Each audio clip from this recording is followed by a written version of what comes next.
ತುಂಬಾ ವರ್ಷಗಳಾದ್ಮೇಲೆ ಸಾವಿಗೆ ನಾ ಕುಣಿದಾಡಿದ್ವಿ.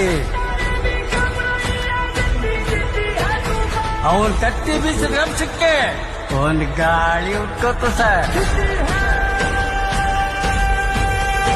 ಆ ಗಾಳಿ ನರ ಚೆಲ್ದಿರೋ ಪ್ರತಿಯೊಬ್ಬನಿಗೂ ಉಸಿರು ಕೊಟ್ಬಿಡ್ತು.